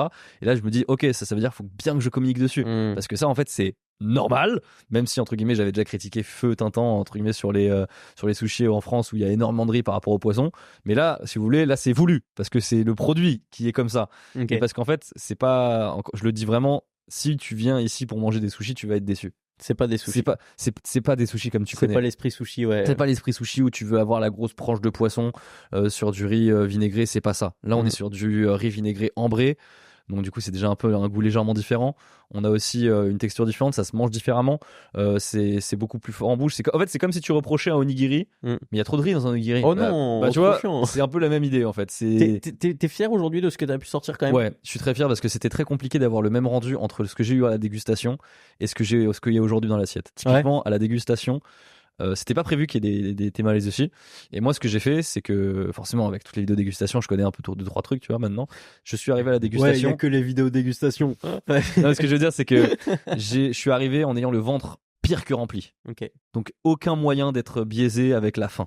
Ça, c'est un truc qui biaise beaucoup. Quand t'as faim, tu trouves tout bon. Tu trouves pas tout bon, mais oui, on s'entend. T'es plus tolérant, en fait. Donc, du coup, je suis venu avec un ventre extrêmement rempli. J'en ai bouffé 6. Ah ouais. C'était tellement bon parce que en fait le temali, ce qui est bien, c'est comme je te l'ai dit, on peut aller au-delà du saumon et du thon, mais on peut faire des trucs qui sont pas légitimes normalement dans un sushi, qui est typiquement de mettre une feuille de shiso en dessous d'un poisson blanc. Par exemple, on met dorade shiso. Le combo est incroyable.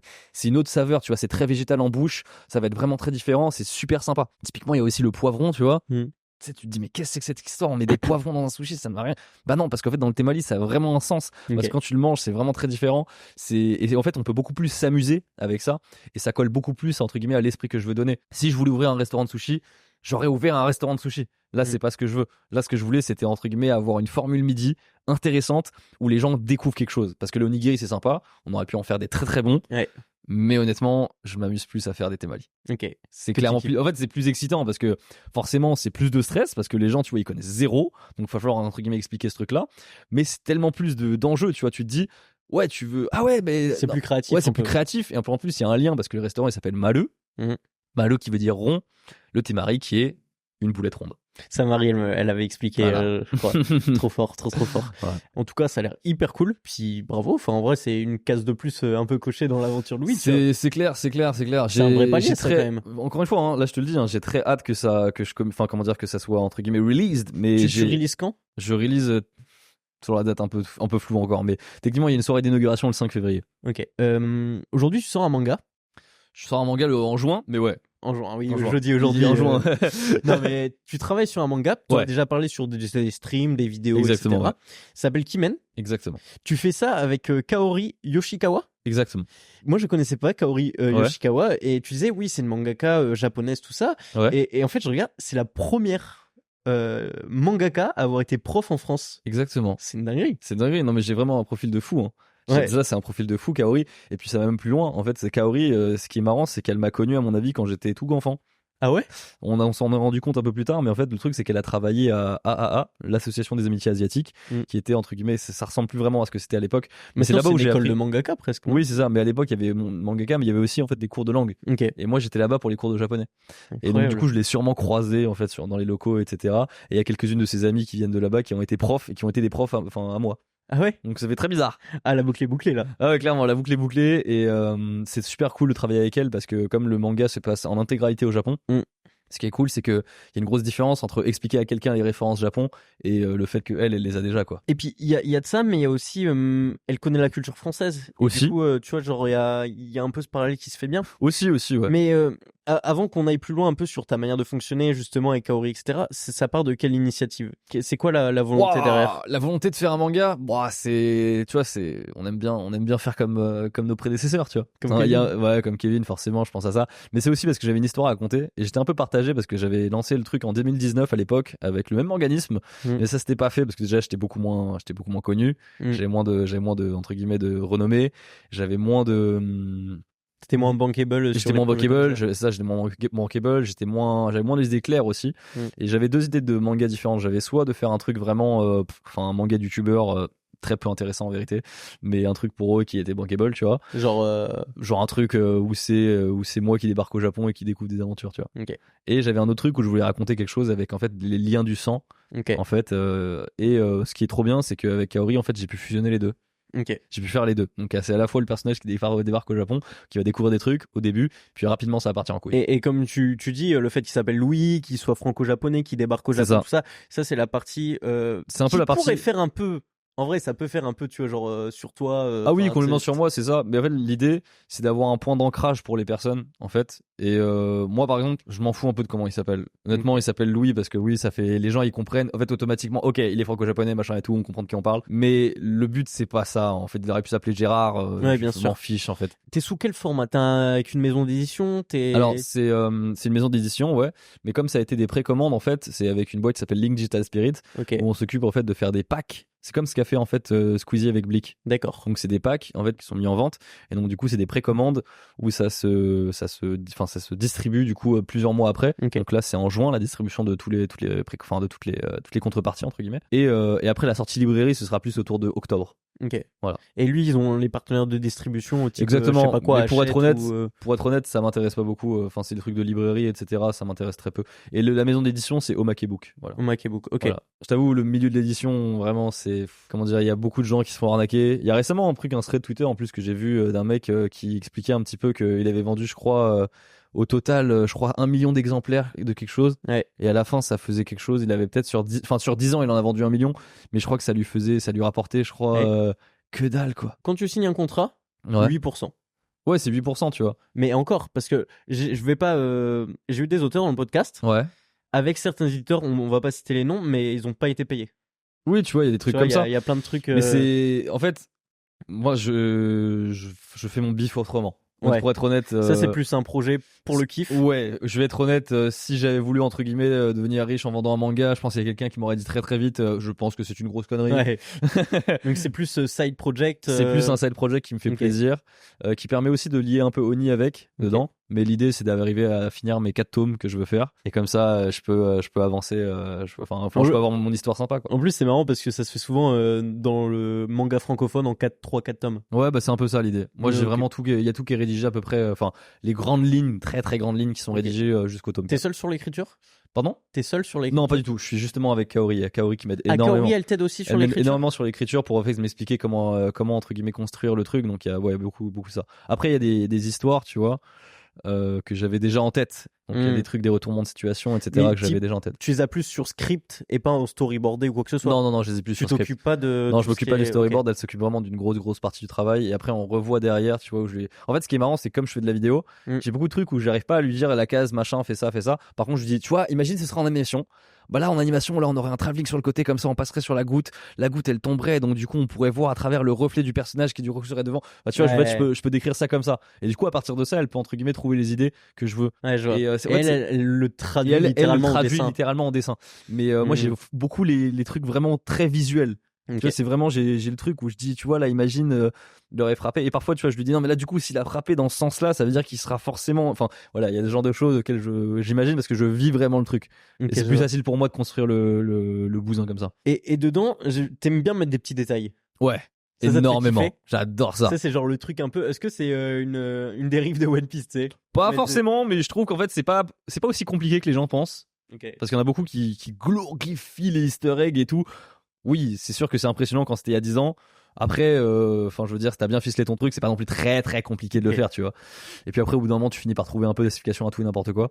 Donc ouais, j'en ai fait pas mal déjà dès le chapitre 1. Celui que tu présentes sur ta chaîne exactement, YouTube. Louis TV, il y a plein de petites refs à droite à gauche qui permettent de comprendre beaucoup de choses. Et forcément, vu qu'on a fait le chapitre 1, il doit être un peu miroité avec le dernier chapitre du manga, enfin pas du manga, tu vois, pas du tome 1, mais je veux dire du manga, enfin du tome 4 du coup, si j'arrive jusqu'au tome 4. Donc c'est vraiment l'idée, c'est d'avoir, du coup je sais déjà à quoi ressemble le dernier chapitre du tome 4 quoi. Ok, donc vraiment là c'est carré. C'est ça. Et tu fonctionnes comment avec Kaori? C'est vous donnez un rendez-vous, je sais pas, on se donne un rendez-vous mensuel en fait on s'appelle quand il faut s'appeler. Okay. Là typiquement j'ai un rendez-vous à 16h avec elle là, donc voilà. Mais typiquement on a avancé un peu plus fort parce que là les deadlines elles sont un peu resserrées. Il y a eu quoi il y a eu en fait c'est forcément il y a des chapitres où on est plus à l'aise, d'autres qu'on est un peu moins à l'aise, où on sait un peu moins les trucs, et c'est marrant parce que je me rends compte qu'il y avait vraiment des détails sur lesquels j'y tiens, tu vois, c'est des trucs tout bêtes, mais par exemple à un moment il y a une main un peu momifiée qui est là, et je dis non elle est pas assez dégueulasse, tu vois, faut qu'elle soit vraiment dégueu, voire même presque ce serait intéressant d'avoir un style différent de dessin juste pour la main, tu vois, un truc comme ça. Parce que c'est un dessin hyper clean. C'est un dessin hyper clean. Tous ces traits, ils sont très bien faits. Ils sont très bien faits, il y a des très bonnes perspectives, je suis très content, il y a des trucs parfois je lui ai redemandé de faire. C'est marrant parce qu'elle est très très forte pour les planches de manga. Par contre, on a rigolé un petit peu, mais elle était vraiment pas forte pour la couverture. Ah ouais, on a galéré pour la couverture. Ah ouais. Ah, la couverture, pour tout ce qui est couleur et tout. En fait, c'est pas une question. Non, couleur, elle était très forte. C'était en fait juste, elle avait un teint trop fin qui faisait trop shoujo. Et automatiquement, je trouve que le manga il paraissait trop shoujo. Il a un visage très féminin, le ouais, personnage. un petit peu, ouais. Mais quand même, tu vois, j'ai vraiment insisté. Et au bout d'un moment, je trouve que la couverture, là, elle est vraiment ce qui me plaît. Et ouais. Mais c'était un peu dur la couverture. Et toi, à titre personnel, t'expliquais que t'avais déjà l'histoire en tête, mais c'est quoi ton process un peu d'écriture sur le manga? Genre ça c'est elle qui me l'a appris. Enfin moi j'ai déblatéré un petit peu mon truc et puis elle m'a expliqué où est-ce qu'on pourrait placer ça. J'ai dit ok, où est-ce qu'on place ça par rapport au tome. Ouais, on a le début. Est-ce que c'est attends, ce personnage là, vu qu'il en a parlé, lui est-ce qu'il est au courant de ça, ce qui permet de, enfin c'est comme ça. C'est vraiment ça. Ok. Est-ce que dans le manga, l'arrière-grand-père de Louis, il est vice-amiral de la marine? Je sais pas. Honnêtement, je sais pas. Je suis remonté que jusqu'au grand-père. Je suis pas allé jusqu'au bout. Il y avait quoi d'autre? Par contre, il y a des gros trucs sur les parents de Louis, forcément. Il y a une petite, je me suis fait une petite ref personnelle à la fin du manga Kiei tome 1. Et il y a une ref entre guillemets à la fin du manga du coup Kimen tome 1. Ok, hâte de voir ça. Voilà. On arrive sur la dernière partie de l'interview. Yes. Donc je vais te poser quelques questions qui sont un peu plus légères. Ça marche. J'ai remarqué un point commun entre la vidéo la plus vue de ta chaîne principale et la vidéo la plus vue de TV Louis. Ouais. 2 points communs même. D'ailleurs, les deux sont à 2,5 millions de vues. Ouais. Et l'autre point commun? Il y en a une à 2,5 millions sur TV Louis? Je crois, hein. Le supermarché? Ah ouais, elle a 200, putain. Et en fait, le deuxième point commun, c'est que les deux parlent de supermarché. Ouais. J'emmène des Japonais dans le supermarché français, ça fait 15 ans qu'il a pas mis. Est-ce qu'il n'y a pas un glitch dans les supermarchés? Oui, tu sais pourquoi? C'est très simple. Non, mais sur le truc de Tev, ça s'explique. Ouais. Mais sur l'autre, celle où t'emmènes des Japonais. Ah, non, mais en fait, si tu veux, le supermarché, en fait, c'est quelque chose que tout le monde connaît, que tout le monde peut s'identifier à ce truc-là. Personne sur cette planète, enfin, bon, j'abuse, mais personne en France peut dire, le supermarché, je sais pas ce que c'est. Tout le monde sait ça, et en plus c'est un truc dans lequel tu vas mais vraiment de manière hebdomadaire.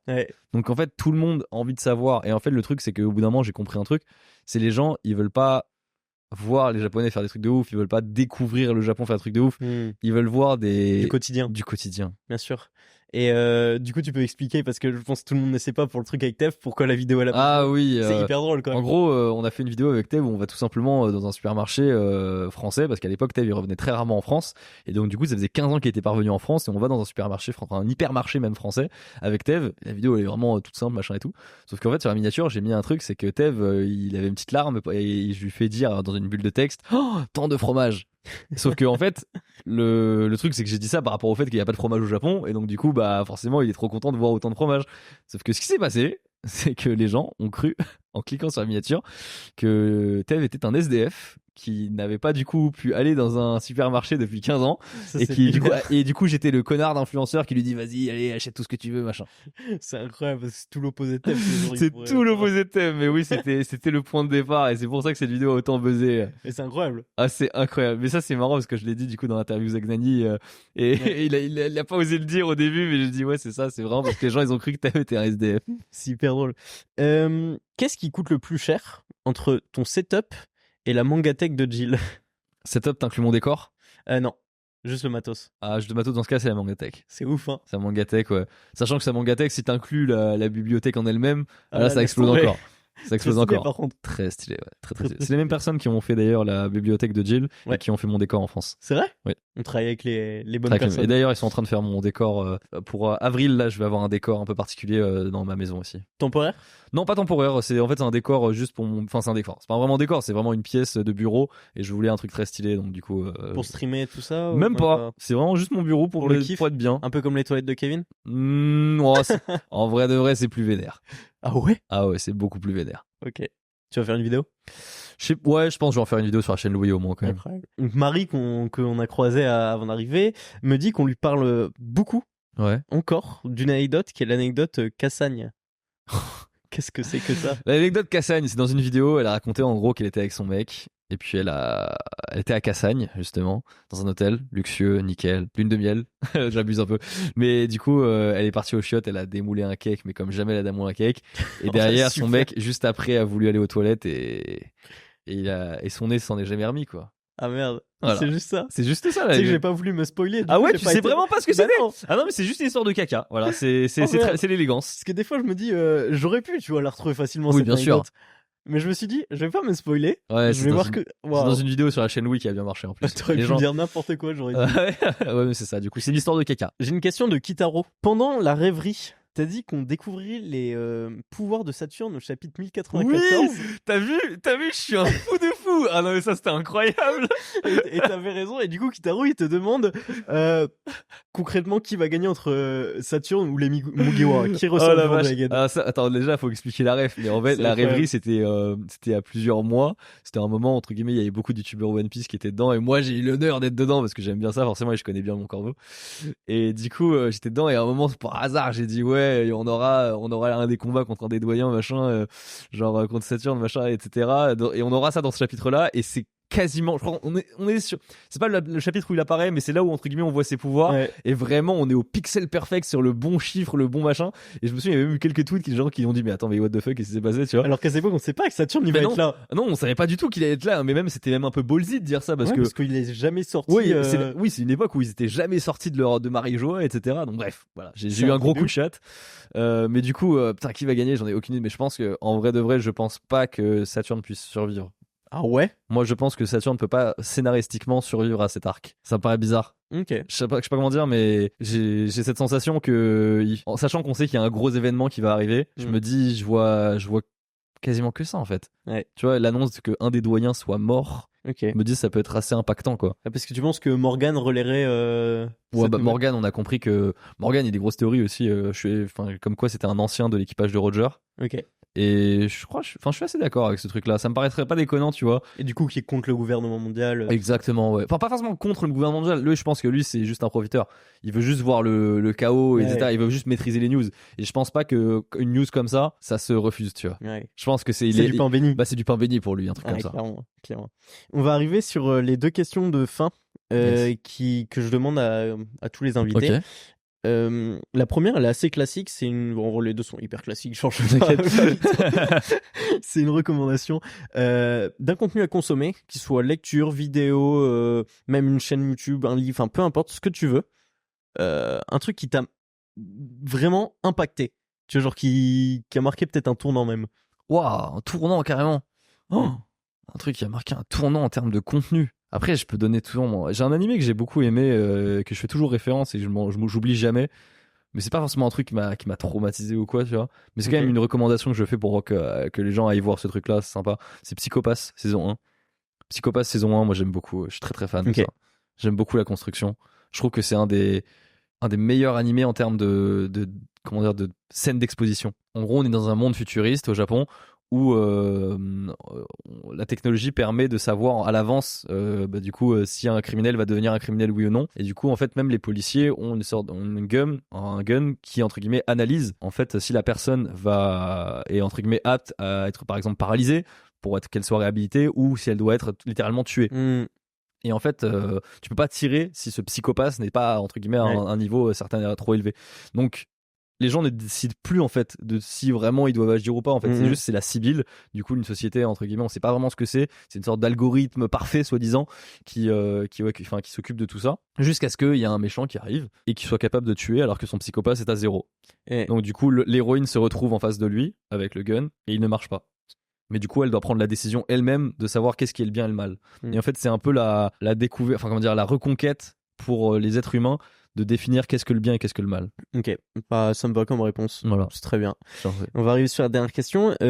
Aujourd'hui, c'était un peu mon intro, mais tu fais énormément de choses entre les 3 types de contenus que tu peux proposer sur ta chaîne principale, les 4 machins, enfin bref, tout ce qu'on a pu citer. T'as un conseil pour les personnes qui ont envie de faire des choses, tu vois, qui ont envie de s'organiser, tu vois, comme ça, je sais pas. D'habitude, j'ai juste un conseil de vie, mais là, j'ai un peu orienté la question. Un conseil vraiment pour moi, il y a un truc que j'ai observé, c'est un truc que j'ai dit même sur Thread, c'est que je vois plus de gens talentueux qui ont beaucoup moins d'abonnés que moi que de gens talentueux au-dessus de moi. Ouais.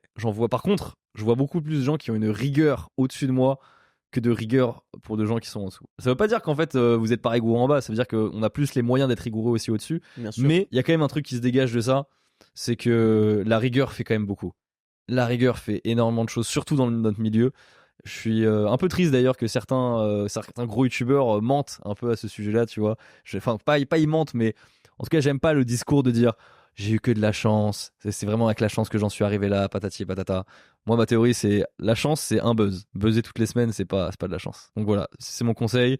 C'est entre guillemets, continuez vos efforts, mais aussi continuez dans le bon sens. Faut savoir en fait se remettre en question et reculer un petit peu pour se dire est-ce que là je travaille pas dans un mur. C'est-à-dire que là je suis pas en train de juste dans un mur et d'avancer et de pas comprendre pourquoi ça marche pas. Analyser pourquoi c'est un truc ne marche pas, ça marche pas. Si ça marche, analyser pourquoi. Moi c'est ce que je fais tout le temps. Quand j'ai un truc qui marche, je dis pourquoi ça marche. Essayer de comprendre qu'est-ce qui s'est passé. Est-ce que tu vois la réponse de c'est l'algo? Non, l'algo, il y a des trucs, ça peut être l'algo, mais là au bout d'un moment, faut arrêter de se mettre toujours en excuse de c'est l'algo, c'est machin, c'est. Il y a des trucs, c'est que si ça a été démonétisé, pourquoi ça a été démonétisé? Qu'est-ce qui a fait que j'ai été démonétisé? Est-ce qu'il y a différents types de démonétisation? Tu vois, c'est comme ça que j'avais découvert qu'il y avait différents types truc avec la miniature. Exactement, qui se déclenche ou pas, tu vois. C'est comme ça que j'ai découvert ce genre de choses. Mais faut vraiment analyser, réanalyser, recomprendre pourquoi. Il y a des trucs parfois, tu vois, j'ai même pas le fond de l'explication, mais j'avais découvert un truc il y a quelques années, c'est qu'à chaque fois que je sortais une vidéo sur un autre un truc qui me passionnait de fou furieux, sur un autre format, un nouveau format, ça marchait à chaque fois. Et quand je le faisais, un truc qui me passionnait de ouf, sur un format que j'avais déjà fait, ça marchait pas trop. Ok. Et j'ai pas d'explication, tu vois. C'est juste que j'ai regardé par A plus B, tu sais, AB testing, tu vois, alors vraiment je regardais, je disais putain, à chaque fois que j'ai fait ça, ça a marché, je l'ai refait, ça a remarché. Ok.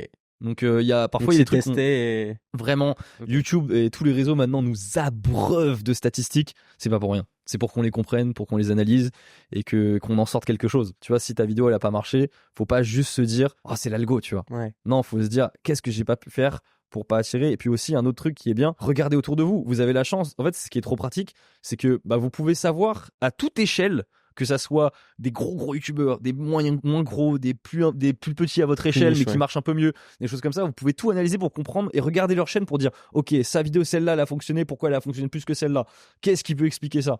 Et c'est vraiment ça, je trouve que certaines personnes manquent de ce travail d'analyse, de comprendre pourquoi ça marche ou ça marche pas. Hyper stylé. On pourra te retrouver à la Japan Expo pour le manga non-stop. Manga Kimen, non-stop Japan Expo. Et qu'est-ce qu'on peut te souhaiter pour la suite? Qu'est-ce qu'on peut me souhaiter? De pas faire un burn-out. Voilà. J'ai vu quoi. On s'enchaîne là. Voilà. Ok, trop bien. C'est un clap de fin, donc finito pepito. Et... Merci beaucoup. Merci à toi, Louis. Je t'en prie.